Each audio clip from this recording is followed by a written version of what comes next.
तिम्रो हजुर एनर्जी हजुर अझ अलि सफा गर्न बाँकी छ है, अझै भएन है, अझ पूर्ण सफा भएको हजुरले छैन। हजुरले त्यहाँ भर्खरै रिडिङ गर्नुभएको मेरो मलाई यहाँ झट्का लाग्यो। के अरे अझ ए सफा भएको छैन, अझ अँ, आफ्नो आत्मबल जस बढाउने अनि इम्प्रुभ जे त छ त्यति भइरहेको गर्ने। छ, इम्प्रुभ त भइरहेको छ नि है। इम्प्रुभ भएको छ, इम्प्रुभ भएको छ।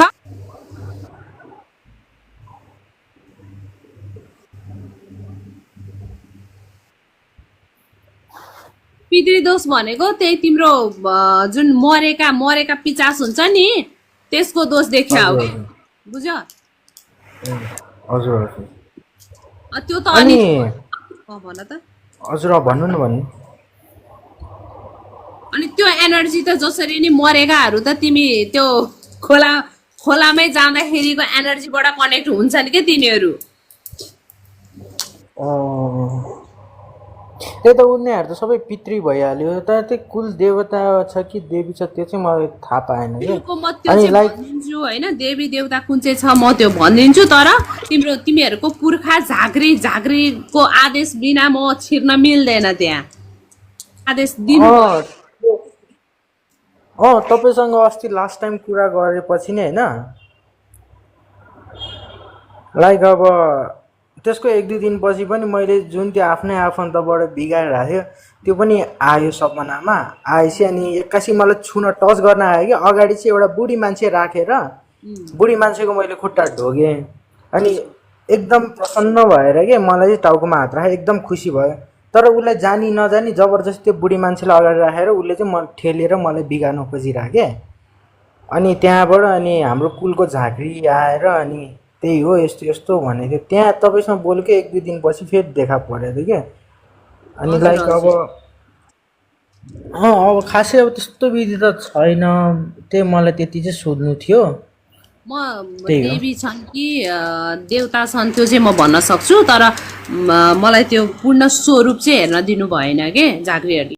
चुप लागेर बस्छ भने सहेर बसेको, जति सहँदा नि दुःख दिएको हुँदै गर्छ भने अब यस्तो गर न, त्यही भएर पितृ अब मरेका पिचास नै हो, अब हाम्रो पितृ भनिन्छ के अरे मरेर गएपछि।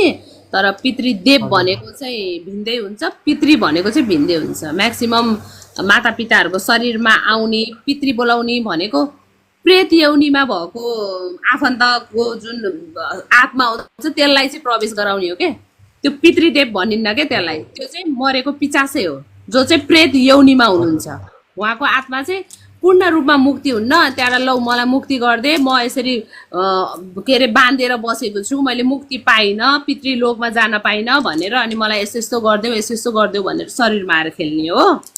तिम्रो त्यो बुढी आमाको आत्मालाई पूर्ण मुक्ति भएको छैन हेर, किन भन्दाखेरिमा बाँधेर राखेको देखिया छ। अनि आफ्नै मान्छे बाँधेर बालिदिनुहुन्छ कि कुल पितृलाई रेगुलर बत्ती बालिदिनु हुन्छ र? यस्तो अब कसैको पूर्णिमामा बाल्नुहुन्छ होइन कुलको नाममा, कसैले रेगुलर बाल्नुहुन्छ। तर बाबा हुनुहुन्छ भने सकेसम्म बाबा जेन्ट्सलाई नै कुलको बत्ती बाल्नलाई चाहिँ लाऊ, मम्मीलाई भन्दा पनि। बाबाले नै मम्मीले होइन बाबाले नै बाल्नुहुन्छ बाल्न त, तर रेगुलर बाल्छ। जस्तै मम्मीपट्टिको एकजना त्यो आमा भनेको आमा बित्नु भएको लेट आमाको नि बाल्नुहुन्छ, अनि बाबापट्टिको नि बोथ बाल्नुहुन्छ कि।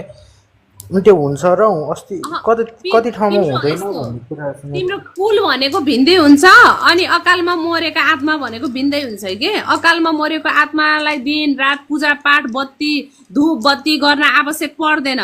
उनीहरूलाई अब हामी बाहुन छेत्रीबाट गर्ने भनेको डाइरेक्ट त्यस्तो अकालमा छन् भने नारायण बलि गरिदिने सबभन्दा राम्रो। हस् हस् दिन रात पुज्यो भने के हुन्छ, अब तिमीले खाना दिएछौ दिन रात फलफुल चढाछौ, ए मेरो पितृ भने हौ, पितृको पहिला सुरु स्थान कहाँ छ, उहाँ पितृदेव हुनु भएको छ कि छैन, प्रेत यौनीमै हुनुहुन्छ भने त्यो चिजले तिमीहरूलाई असर गर्छ के।